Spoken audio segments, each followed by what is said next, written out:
Ja, goedendag kijkers van Kulturu TV. Welkom bij een reportage over de verkiezingen. Zoals u weet zijn er verkiezingen 22 november in Nederland. Daar worden de Tweede Kamerverkiezingen gehouden en in gesprek met de heer McIntosh, Joe McIntosh. Hij staat op plek 9 voor de organisatiepartij DENK. En wij gaan het gesprek met hem aan, kijken waarvoor hij staat en wat wij van hem kunnen verwachten in de komende periode. We zijn in Rotterdam op dit moment in een geweldige locatie, Third Place. Dus dat is volgens mij één hele goede locatie. Mocht hij een locatie zoeken om een interview of een gesprek te houden, of een vergadering of wat dan ook. Maar wij gaan het gesprek met de heer McIntosh van DENK, staat op plek 9. Goeiedag, welkom. Goeiedag. Meneer McIntosh. Welkom bij de kijkers van Kulturu TV. Die kennen u misschien niet. Misschien kunt u kort aangeven, wie bent u? Joe McIntosh, wie bent u en waar u voor staat, zo'n beetje. Ja, nou ik ben blij dat ik deze gelegenheid krijg om tot het volk te praten, zal ik maar zeggen. En ik zal denk ik wel op een bepaald moment wat Surinaams gebruiken. Ik weet dat Kulturu TV natuurlijk niet voor niks de naam draagt. Kulturu, dus dan omhorasan ook toe Kulturu vasie. Zeker. Wie is Joe McIntosh? In een nutshell. Ik ben op 11-jarige leeftijd richting Nederland gekomen, in Amsterdam. Het was wel een zware overgang, kan ik me heugen. Ik kwam in een periode in de winter. En je moet je voorstellen, je komt uit de tropen en je komt met -10 en -12. Je moet naar school lopen. Ik had zoiets van, wat hebben die mensen me aangedaan, man? Anyway, mijn ouders hebben hun best gedaan om me te begeleiden in het proces. Mijn school heb ik gedaan, lagere school, middelbare school. En ook een hbo-opleiding gedaan, Human Resource. En uiteindelijk ben ik in een commerciële omgeving mijn ding gaan doen. Ik was op verschillende functies, account manager, sales manager en dan in de mediawereld. En tegelijk was ik altijd bezig met het sociaal domein om vanuit de stichting te kijken hoe zijn we bezig met elkaar als community. In Maasenbroek hadden we een stichting waarin de Surinamers, Antillianen, we organiseerden activiteiten en dat liep echt, en dan praat ik echt over de jaren 80. Ja, bloeitijd vond ik zelf.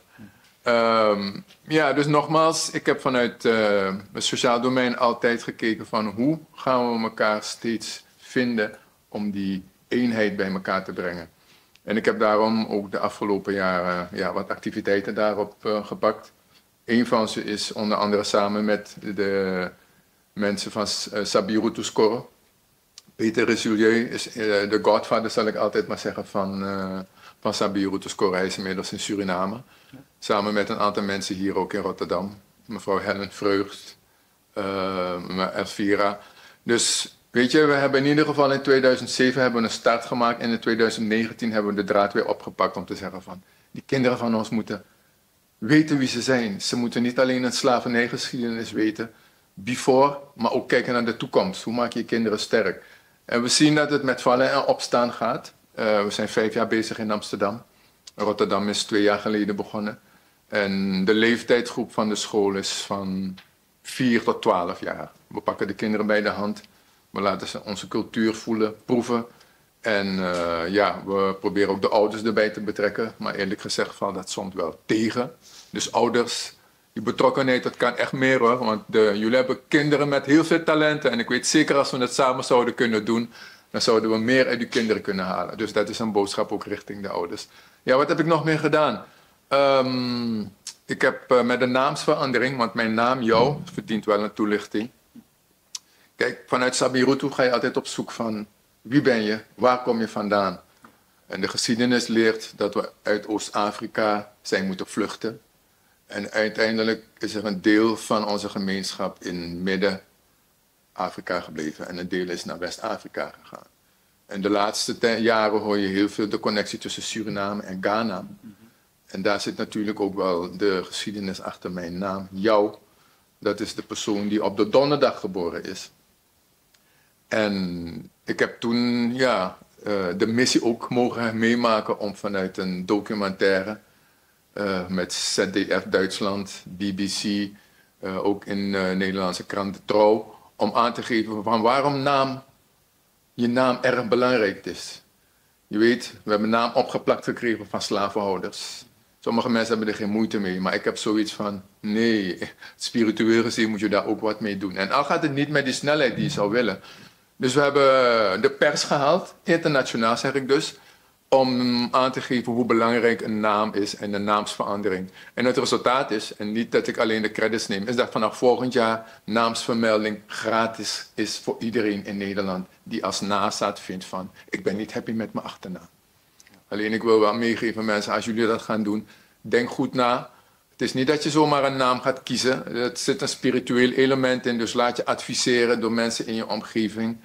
En mijn donderdagnaam als jou betekent dat je ook na moet gaan denken van de hoeveelste ben je in een familie. Bijvoorbeeld ben je de tweede, de derde zoon of dochter. En wat ook belangrijk is, met welke missie ben je eigenlijk op deze wereld gekomen? Het is misschien abstract, maar we hebben allemaal een job te doen. Ja. En zij die het zien en voelen, die weten precies wat ik bedoel. Ja. Nou, dat is klinkt toch heel erg positief en heel erg druk, lijkt mij. Om even weer terug te gaan naar uw beginjaren. Hè? Hoe heeft u de beginjaren hier in Nederland ervaren? Ja, dus naast die kou was het zo dat ik op de middelbare school dat ik moest vechten, weet je. Ik kan me nog heugen een situatie op de lagere school. Ik liep op de trap en een Nederlandse jongen riep Sambo tegen me. En ik had nooit van dat woord gehoord. Ik denk van, wat is dit nou? Maar ik voelde de pijn. Ik denk van... En later zag ik op de televisie, je had vroeger een comedy-serie, Archie Bunker. En daar werd een broeder van ons Sambo genoemd. En ik vond dat ding echt niet kloppen, racistisch eigenlijk. Dus wat ik toen gedaan heb, ik heb die jongen echt een behoorlijke trap gegeven. Ik denk van, met mij geen nonsens. Dus het begin in Nederland was niet prettig altijd, maar desondanks, ik ben er en ik heb die dingen overleefd. Ja. Maar racisme was wel een van de dingen die ik al heel snel heb meegemaakt in dit land. En ja, ik moet zeggen, er is niet echt heel veel veranderd nog. Ja. Dus daarom ben ik ook hier om te zeggen van, juridisch moeten we toch een aantal zaken gaan aanpakken. Dat mensen niet zomaar dingen kunnen doen en dat ze denken dat ze ermee weg kunnen komen, weet je. Nee, prima. Ja, weet je, we komen dan met, ja, u heeft het over discriminatie. We komen bij een belangrijk punt hè, van Denk. U zat op plek 9. Mensen willen ja, weten, oké, goed, wat gaat Denk voor mij betekenen als ik op meneer McIntosh stemt. Discriminatie en racisme komt nog voor, institutioneel. We kennen allemaal de voorbeelden hiervan, bij de Belastingdienst, noem maar op, de politie. Je komt het bijna overal tegen en ja, onze kinderen, jongeren, die komen daar mee in aanraking. Ze kunnen geen stageplek vinden, noem maar op, een huis, woning. Overal zijn de voorbeelden aanwezig. Wat gaat u doen om dat ja, te keren eigenlijk? Hè? Ik wil een stukje meegeven voordat ik de antwoord geef op deze vraag. De afgelopen dagen zijn we heel veel op straat, weet je. En ik vind dat het altijd goed is om de kijkers te laten weten wat we horen in het veld.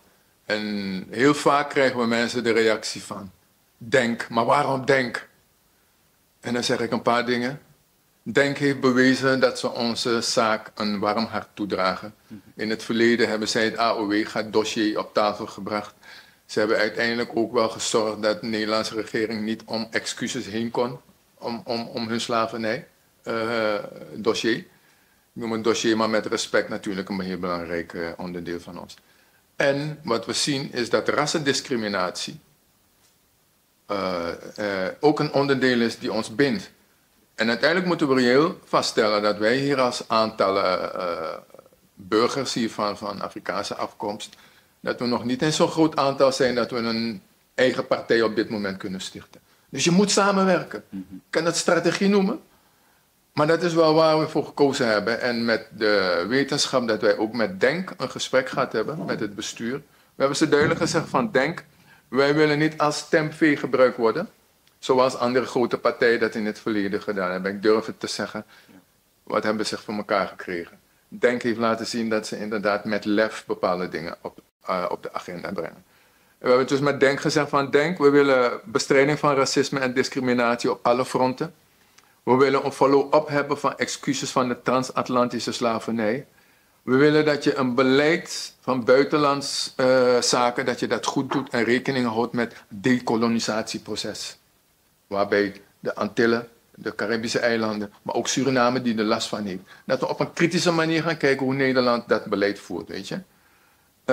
En natuurlijk de afwikkeling van de toeslagenmisdaad, zo noemen wij het, omdat het gewoon een bewuste misdaad is geweest van de overheid. En we zien dat dat dossier nog steeds niet op een behoorlijke manier is afgewikkeld. Dus kortom, waarom Denk? Met Denk gaan we zaken doen. En ik weet dat we op dit moment ook in het verkiezingsprogramma, die dingen die we toen met Denk hebben besproken, dat ze het op papier hebben gezet. En ik denk dat weinige partijen dat doen en het durven. Dus we gaan wel een uitdaging aan samen. Maar daarom is het ook belangrijk, kijker, dat u stemt. Want als we niet laten zien dat we met elkaar kunnen bundelen, dan gaan we die zaken die ik net noemde ook niet voor elkaar krijgen. Want ik ben er hier om te zorgen dat mijn stem en mijn geluid en de bigisma van de jeretaki, want zo'n kon juist of fetatori. Mooi. Klinkt fantastisch. Om even verder te gaan over dat racisme-verhaal. Discriminatie staat wel in de wet omschreven. Artikel 20, ja, klopt. Artikel 20. Racisme niet, eigenlijk. Hè? Dus ja, je mag niet discrimineren, iedereen weet dat wel. Maar racisme komt uitgebreid, gebeurt overal. Er is geen wet die daarop tegen, die ervoor is gemaakt om racisme te bestrijden. Wat kunt u daarin betekenen voor... Weet je, het is een bekend feit dat er al die internationale organisaties, je hebt Verenigde Naties, UN, die komen af en toe met voorstellen om te zorgen dat er gelijkwaardigheid en rechtvaardigheid in deze wereld is. Maar wat je stevast ziet als je naar de geschiedenis kijkt, dat er een paar landen zijn die hebben boter op hun hoofd, of misschien meer dan dat. En als je ze vraagt om te stemmen voor racisme als een misdaad tegen de humanity, dan zie je dat ze niet thuisgeven. En Nederland is er eentje van. Dus moeten we hier ten lande gaan zorgen dat juridisch het in de grondwet komt dat als jij racisme pleegt, als jij iets tegen mij zegt wat mij niet bevalt, omdat je me klein probeert te maken, dat ik naar de rechter kan gaan en zeggen van rechter, ik vind dat die man mij zo zwaar beledigd heeft, je kan hem in het gevangen zetten of je geeft hem een behoorlijke penalty. En laatst zijn er voorbeelden geweest van een Hindoestaanse broeder die vond van ja, we hebben hem zo genoemd. En de zaak is afgetikt, de man moest boete betalen. Waarom is er zo'n groot verschil in dit soort zaken? Dat kan niet. Gelijkwaardigheid. We gaan geen gelijkheidsbeginsel, dat is een mooi woord, maar we moeten het ook in de praktijk gaan toepassen. En daarom is racisme wel een onderdeel die zwaar ook bij Denk in het programma staat. En we gaan ervoor zorgen dat zij die zeggen dat ze voor een rechtvaardige wereld zijn, dat gaan we zien in de Kamer, als we initiatiefvoorstellen gaan doen, hoe ze het gaan steunen of niet. Dan gaan we kijken wat voor hypocrisie er is in dit land of niet. Ja, zeker. Een ander volgend punt in uw verkiezingsprogramma, zou ik willen zeggen, is de volledige compensatie van de AOW. U haalde het daarnet ook even aan. Er is een regeling getroffen dat men is gekomen nu met een compensatie van €5.000. Ze noemen het compensatie, omdat ze hopen hiermee de volledige AOW gaat te dichten, maar zo te zeggen. Ze denken dat we niet kunnen rekenen. Ja. Ja. Wat zijn uw gedachten daarover? Ik neem even deze flyer, want dit is wel een van de punten die mij toen geraakt heeft, waarom ik toen ook dacht van, wij moeten ook in die Tweede Kamer zitten, weet je. Ik ga je het voorbeeld geven. We waren met een groep mensen uit Rotterdam. Heel den landen zijn we naar Den Haag gegaan, omdat toen dit op de agenda stond. Dus we gingen in gesprek en Denk was daar ook onderdeel van. En op een gegeven moment zaten we in het publiek en aan de andere kant zat bijna een tribunaal van alleen maar witte mensen. Ik blijf het zeggen. Toen dacht ik van, maar hoe dan? Als ik mijn recht kom halen en jij moet mijn recht gaan geven, als jij mij niet voelt, dan ga je mij ook niet dat geven waar ik recht op heb. Dus wij moeten daar zitten. En het AOW-gat was voor mij een van de redenen, want ik denk ook aan onze senioren. En mensen die recht hebben op het feit dat we gekoloniseerd zijn. Dus Nederland moet niet komen met een compensatie. We willen volledig dat dit hersteld gaat worden. En we hebben genoeg rekenmeesters in huis die gaan zeggen van die 5.000 was misschien een chicken fee, voorschot, maar dat is niet waar we genoeg mee gaan nemen. Duidelijk. En ook een van uw verkiezingsprogramma's is inderdaad ook zorgpremie, om dat omlaag te krijgen. Heel veel mensen hebben er de moeite mee om de zorgpremie Ik ook, te betalen. Dus, het Dus het legt een behoorlijke aanslag op je inkomen, om het zo te zeggen. Hè? Want je hebt daarnaast ook je eigen risico die je moet betalen natuurlijk als je daarvoor boven een bepaald limiet komt. Wat kunt u voor ons, voor de mensen doen? Ja. Weet je, als je in de politiek gaat, want ik volg nu ook de laatste tijd die debatten die er zijn in de Tweede Kamer. En dan zie je hoe die mannen steggelen met elkaar, ze prikken elkaar. Uiteindelijk gaat het om keuzes, toch? Ja. We weten dat er heel veel geld gaat naar Oekraïne vanwege een oorlog die ze hebben bedacht, zal ik maar zeggen. En we weten ook dat er met de grote bedrijven die heel veel winsten maken, dat de subsidie van fossiele brandstof, wat ongeveer 38 tot 40, laten we 40 miljard pakken als uitgangspunt. Heel veel geld. Heel veel geld. En dan vraag je af van, oké, er is een keuze gemaakt om dat te gaan doen. Maar waarom zou je niet de helft van die 40 miljard terugbrengen naar 20 miljard? En als we een rekensommetje maken van, er zijn 1 miljoen mensen die het misschien moeilijk hebben. Voedselbank is nog nooit zo hoog geweest, weet je. Dan zouden we kunnen zeggen van, maak een deel van dat geld, die 20 miljard, breng het terug. En als we een rekensommetje gemaakt hebben, dan zou het bijna zijn dat we mensen, we zeggen 40.000. Maar dat gaan we niet kunnen weggeven. De helft van 20. Maar we zouden inderdaad met een 1000 tot 1500 zouden we de koopkracht van de burger kunnen upgraden. Zodat die lagere zorgpremie een feit wordt. En we vinden ook dat het eigen risico afgeschaft moet gaan worden. Het is eigenlijk, wie verzint zoiets? Als je kijkt naar België, waarom mensen daar wel in staat zijn om een premie te betalen waarvan je denkt van, hoe kan dat? Is het de gierigheid van al die ziekenfondsbedrijven die zijn? Ze potten zoveel miljard op. Als ik me niet vergis, bijna 200 miljard hebben ze al op de bankrekening. Dan denk je van jezelf, maar hoe dan? Dus elk jaar klimt dat ding naar boven en wij moeten elk jaar meer betalen. Er zit iets in wat niet klopt. En daar moeten wij samen, en ik denk er zijn een heleboel partijen die zeggen van ja, we moeten het bestaansniveau van de mensen gaan verhogen. Maar ook op dat punt gaan we zien waar ze keuzes in gaan maken. Dus als wij straks daar zijn, dan gaan we initiatiefvoorstellen doen en dan gaan we kijken welke partijen serieus dit onderdeel willen pakken om de koopkracht van de burger te vergroten. Die mogelijkheid is er. Het is gewoon een kwestie van keuze. Ja, ja dus nou ja, stem op de heer McIntosh zou ik willen zeggen dan. Hè?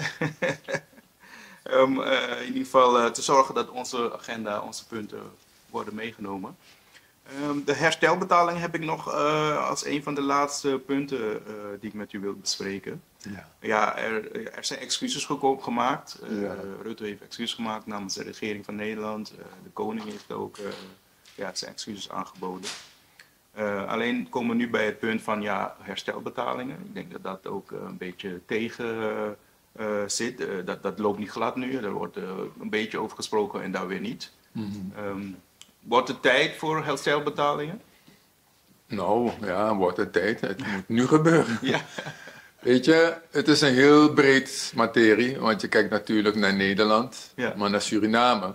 Want het is altijd een stuk geweest van, oké, waar moeten ze excuses maken op het gebied waar ze de daad hebben verricht? Alleen, we hebben een regering die zich daar niet zo druk over maakt. Maar in feite is dat een onderdeel wat ook nog moet plaatsvinden. Spiritueel gezien moet men in Suriname dat gaan doen. Misschien half-half hebben ze dat gedaan nu, maar het moet duidelijker zijn. En daarmee ook zorgen dat, als het gaat om Suriname, dat als we praten over reparations, dat ook dat stuk in Suriname zichtbaar moet zijn. Dus ook in beleid. Ze hebben onze economie kapot gemaakt, ze hebben dingen weggehaald en op een gegeven moment hadden ze zoiets van, hier zijn we klaar, we laten de boel de boel. Dus ook het buitenlands beleid, pak ik even erbij hoor, moet bekeken worden met een kritische bril. Op wat voor manier hebben wij nu goud, gas, olie, bauxiet hebben we, landbouw, al die producten die we daaruit kunnen maken, betekent dat we daar ook in moeten gaan investeren. We moeten die fabrieken gaan maken en daar zou je gaan praten van reparations. We moeten kijken hoe kunnen we zorgen dat er geld gemaakt wordt. We hebben een overheidsapparaat met een waterhoofd. We geven alleen maar geld, maar productie staat er niet tegenover. Dus er moet wat gaan gebeuren. We hebben in het verleden laten zien dat we bedrijven kunnen draaien. Door wat voor reden dan ook zijn een heleboel van die bedrijven jammer genoeg kapot gegaan. Maar we weten dat de potentie er is. Dus als je praat over herstelbetalingen, pak ik het niet alleen in Nederland. Maar Suriname verdient dat er serieus gekeken wordt van waar gaan we in investeren. En dat buitenlands beleid betekent ook dat de Caribisch gebied, waar we op dit moment ook mee te maken hebben met een decolonisatieproces, dat is ook iets waar we zien dat we dat ook niet gaan kunnen opschuiven. We zien wat er gebeurt in Afrika. Europa is een beetje in rep en roer, maar ze kunnen daarmee op dit moment met verstand zouden ze kunnen zeggen, laat het niet zo erg worden. Ga reëel kijken hoe je je geschiedenis hebt gedaan en ga op een eerlijke, rechtvaardige manier in gesprek met de landen die je hebt uitgebuit en waarvan je kapitaal hier hebt opgebouwd. Dus we kijken het heel breed. En als je praat over Nederland, dan denk ik ja, dus een 200 miljoen is ergens geroepen van oh, dit is een start. Nonsens. Mensen zeggen van wie kan ermee instemmen. Nou, we gaan over heel andere bedragen moeten praten. Ik ga me niet de fout maken om bedragen te noemen, maar het gaat natuurlijk in de som van miljarden.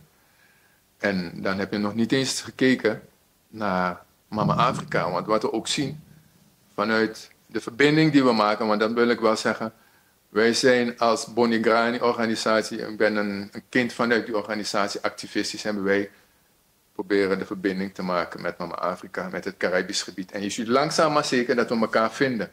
Dus ook dit stuk is misschien een complex, of nog complexer als je Mama Afrika erbij gaat halen. Maar daar gaat ook wat moeten gebeuren.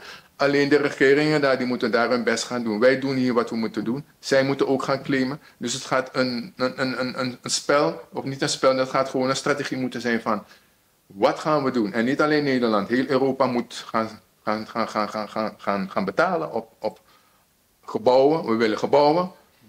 We willen plekken komen waar we elkaar kunnen helpen om te genezen. Educatie is een belangrijk ding. En ik merk dat als we daar aan de basis leggen voor de komende generatie, dan doen we op een verantwoordelijke manier kijken naar de toekomst. En dat we op onze oude dag kunnen zeggen, we hebben toch wat gedaan voor die kinderen van ons. En dan heb ik hierbij nog een van de laatste vragen, denk ik. De situatie in Suriname kennen we allemaal. We hebben allemaal familie in Suriname. We horen ze, we spreken ze. En ze geven ook aan hoe de situatie gaat. Zij maken het daar mee. Elke dag wordt het een beetje duurder. We hebben hier 15% inflatie gehad. En in Suriname is het gemiddeld 50%. Dus ga maar na. Met 15%, ja, kan je niet voorstellen hoe je dat met 50% moet gaan redden. En dat merken we ook met onze familie daar natuurlijk. Het beleid, ja, het Surinaams beleid van de regering daar is, ja, denken ze wel aan iedereen. Dus je kan je vraagtekens zetten bij elke stappen die ze nemen. Heeft u nog familie daar en spreekt u ze nog wel eens? Oh ja, ik heb zeker familie. Ik heb zeker familie en ik hoor die geluiden in Su. Ja. En wat natuurlijk jammer is dat er wel degelijk ontevredenheid in het land is. En dat er een aantal broeders en zusters de moed gehad hebben een paar jaar geleden om op de straten te komen. Om aan te geven van, we kunnen niet meer en we willen niet meer. We pikken het niet meer. Maar dan zie je dat het een samenleving is die met intimidatie te werk gaat. Dat soort geesten worden onderdrukt. Maar ik denk dat we moeten vaststellen dat de regering die er nu zit niet het belang dient van het volk. Het zijn stadvoorbeelden, ik ga ze niet allemaal opnoemen, maar in feite weet ik het vanuit directe contacten met mijn familie. Maar we lezen ook de krant. Gezondheidszorg staat op barsten. We zien ook een stuk dat mensen nu kiezen om naar Nederland te gaan, om daar hun boterham te gaan verdienen. Dus je krijgt een soort brain drain waar je eigenlijk zegt van, hoe gaan we dat herstellen op korte termijn ook? Kortom, er moet ingegrepen worden. En ik weet natuurlijk, met verkiezingen kan je zorgen dat er een nieuwe wind gaat waaien daar. Maar ik hoop dat voor die tijd het volk van Suriname toch wel de moed en de power heeft, zoals wij hier vanuit Nederland ook zouden kunnen geven van, we laten ons niet intimideren. Als je voor een rechtvaardige zaak gaat, hoef je eigenlijk nergens bang voor te zijn. En het klinkt misschien makkelijk wat ik zeg, soms zijn er ook offers die je moet brengen. We hebben natuurlijk in onze geschiedenis helden, Boni, Tula. Die mannen pikten die dingen niet. Ze gingen verhaal halen en ze gingen het systeem ook aanpakken. We hebben misschien in deze tijd de Bonis nodig en de Tulas nodig om dat ding te bossen. Zonder dat er inderdaad heel veel slachtoffers gaan vallen. Maar we zien dat in Suriname het niet goed gaat. En dat geldt ook voor Curaçao. Daar is te veel invloed van buiten. En in dit geval denk ik dat we met de politieke partijen die er in Suriname zijn, dat er een vernieuwing zou moeten plaatsvinden. Met alle respect, de oude politici, ik moet eerlijk zeggen, er is weinig vertrouwen met het resultaat wat ze tot nu toe hebben geleverd.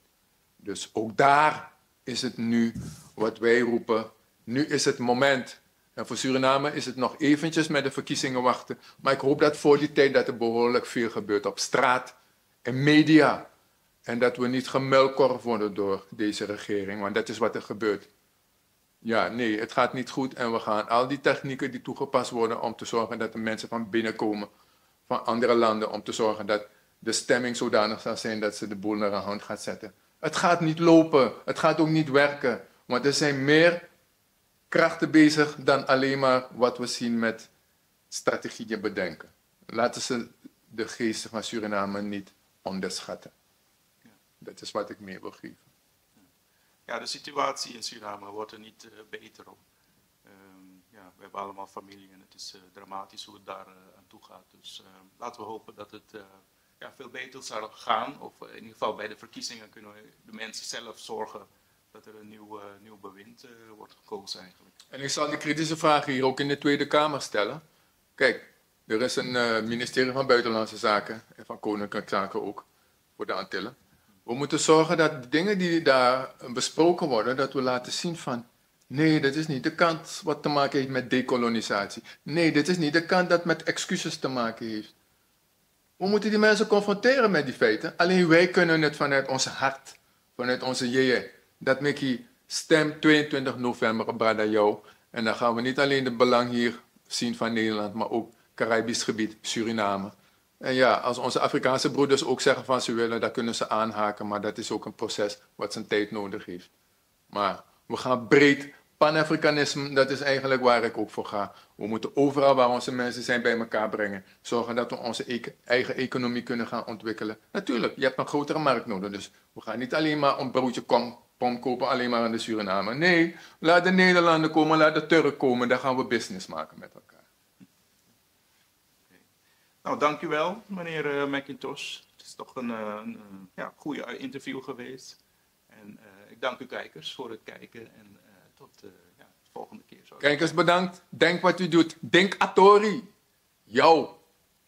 22 november.